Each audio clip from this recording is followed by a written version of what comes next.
Of NFL Back Together weekend as we get ready to kick off the start of the NFL season. With that, we bring in our NFL analyst, Sam Acho, to go through some camp storylines. So, Acho, starting off in the AFC, what 3 storylines are you keeping your eyes on? The first one is Bo Nix and the Denver Broncos. Will there be a sophomore slump, or will Bo Nix be able to compete for an AFC West title? Last year, they took really Patrick Mahomes and the Kansas City Chiefs to the last second. A missed field goal cost them, but this year they have Evan Ingram. This year, what did Bo Nix do? He spent the offseason with Drew Brees, learning the offense. And oh, by the way, Sean Payton is an offensive guru, so I don't expect a sophomore slump. I expect the Broncos to compete in the AFC West. Number 2, I go to the Bengals. Yes, Shamar Stewart just signed, but Trey Hendrickson, will he be traded? Will he sign a long-term deal? This is going to be a huge opportunity for Cincinnati to either establish themselves in the AFC or potentially struggle again early in the season without one of the best pass rushers in the entire NFL. And then last but not least, in the AFC, I'm looking at the Browns quarterback battle. Will it be the rookies or the vets? Joe Flacco was 40 years old. He's been splitting first-team reps with Kenny Pickett. But you have Dylan Gabriel and Shedeur Sanders, who are younger and more athletic. What will happen at quarterback with the Cleveland Browns? Those are the 3 AFC storylines I'm keeping my eye on. Yeah, everyone making a big deal of Shedeur Sanders not getting first-team reps, and he said, look, it's out of my control. I'm just going to go out there and do what I got to do. All right, switching over to the NFC, what 3 storylines are you looking at over there? I'm looking over at the NFC West, and who's going to take control? Yes, the Rams have been dominant at least the last several years, but the 49ers are going through a rebuild. Jonathan Gannon going in year 3 when it comes to what he's doing in Arizona. So NFC West, what will happen? Will Kyler Murray and this Arizona Cardinals team with Marvin Harrison Jr. make a big jump? Is Brock Purdy rebuilding? What's happening in San Francisco? And then obviously Seattle, you have a new quarterback in Sam Darnold. So one of those teams will have to take a big time jump if they want to be successful in the NFC West and really compete for a playoff spot in the NFC. Secondly, it's the Jerry Jones versus Micah Parsons saga. No, it's not the Cowboys as a whole, but Micah Parsons and Jerry Jones have gone back and forth in the media when it comes to signing a long-term deal. Micah's had his comments, Jerry's had his, but Micah Parsons expects to be paid. Will it happen now, or will he wait even longer, at least when it comes to Jerry Jones? And last but not least, let's go over to Chicago. Caleb Williams has Ben Johnson as his head coach, leading the offense. There are no more excuses for Caleb Williams. The offensive line has been revamped from the inside out. You have receivers that have been drafted, guys like Luther Burden. And finally, you have a defense that is playing at a higher level. And so what will this marriage look like in Chicago, Lake Forest, with Caleb Williams and Ben Johnson? Those are the 3 NFC storylines I'm keeping my eye on. Yeah, a lot of eyes on the offensive line out there in Chicago. Caleb Williams sacked 68 times last season, hoping to take a step forward this season. Sam Acho with the insight on all the storylines we need to keep our eyes on. Thanks so much, Acho. Here in our NFL reporter, Jeremy Fowler, joins us live from Browns training camp in Berea, Ohio. And Jeremy, everyone's talking about this quarterback battle out there in Cleveland. What more can you tell us about this battle just a few days into training camp? Amina, that Kenny Pickett and Joe Flacco have been trading blows, getting first-team reps going back and forth. Head coach Kevin Stefanski has really tweaked the lineup of quarterback reps every day, but this could be Kenny Pickett's day. He's had a nice few days of camp, could get the first-team reps as the Browns get started here behind me shortly. And then you have the rookies, Dylan Gabriel, Shedeur Sanders, who backfill from there. Gabriel's gotten slightly more first-team reps than Sanders, who hasn't gotten any yet, but the Browns have been pleased with how Sanders is throwing the ball. He's willing to try to fit the ball into tight windows.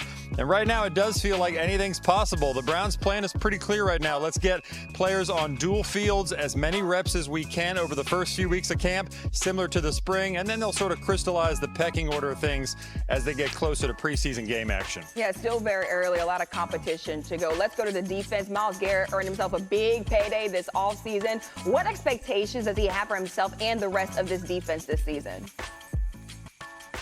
Well, Garrett has made clear here from training camp that the Browns will go as I go. I want to be a driving force and create a standard for this defense that 2 years ago was one of the league's very best, fell deeply in the rankings a year ago. So Garrett knows that he's going to perform on the field. He has no problem with that. 4 straight seasons of 14 or more sacks is an NFL record in the modern era. But for him, it's more from a leadership standpoint, being more vocal, bringing guys along. If he sees something out here on the practice field he doesn't like, he is going to make it known. The Browns with big storylines on offense and defense coming into this season. Rush for more yards than any player ever. Also led the league with 436 rush attempts, 69 more than anybody else, and he found the end zone 18 times. Eagles reporter Sal Paolantonio joining us live from Eagles training camp as a part of NFL Back Together weekend. And the Eagles recently got those Super Bowl rings. So, Sal Pal, how has Jalen Hurts treated this offseason after coming off of that Super Bowl victory? Good morning, Amita. Great to be with you on SportsCenter on NFL's Back Together weekend.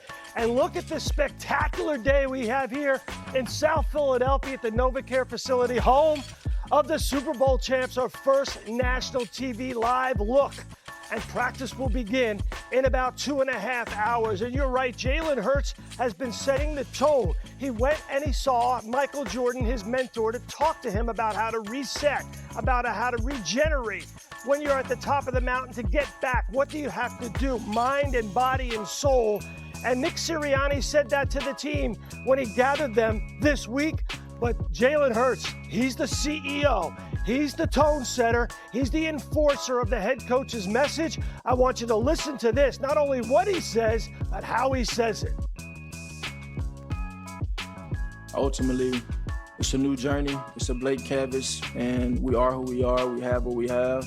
And regardless, whether you win a championship or lose a championship the next year, you have to be able to reset, have the right focus, and pursue it with great intensity, great passion, and I think that's where we are. And where Saquon Barkley is, by the way, great conversation with our Marty Smith with Saquon Barkley. He went out and did some consulting of his own. Remember, he had 436 carries last year. That was a career high. So he went and talked to two Hall of Famers, Marshall Faulk and Edgerrin James. And here's what they told them. Take a look at this quote from Saquon Barkley that's very interesting. Quote, "Everyone I trust told me, sit my a blank blank." Well, we're going to call it tush. Sit my tush down. When I was younger, you think someone's getting better than me. I see Derrick Henry running hills. Christian McCaffrey post something. The old me would be like, I gotta go. You see where I went with that, Amina? We're in Philadelphia, home of the tush push. We take out the ASS and we put in tush. Look, completely on brand, Sal Paolantonio. Some great advice that Saquon Barkley getting there from some of the greats. We got more from NFL Back Together weekend shortly. Sal, thanks so much for the insight. All 32 teams in camp. A special edition of NFL Live kicks off at 9 a.m. Eastern. We're live this hour with the Lions and Falcons and Dolphins and Jets in New York. Hearts went to throats on day one of practice when new QB1 Justin Fields left the field injured. Turned out to be a dislocated big toe, which is relatively minor, all things considered. The Jets haven't made the playoffs since 2010. That is the longest active NFL drought. Jets reporter Rich Cimini joins us now from Florham Park in New Jersey for training camp. And Rich, a big scare avoided Thursday. Fields' injury being a dislocated toe, uncomfortable, but preferable to a lot of other things. What can you tell us about the plan for him for the rest of camp? Well, he is very close to getting back into practice. In fact, he's listed as day-to-day. He was on the field yesterday in uniform with his helmet. If we're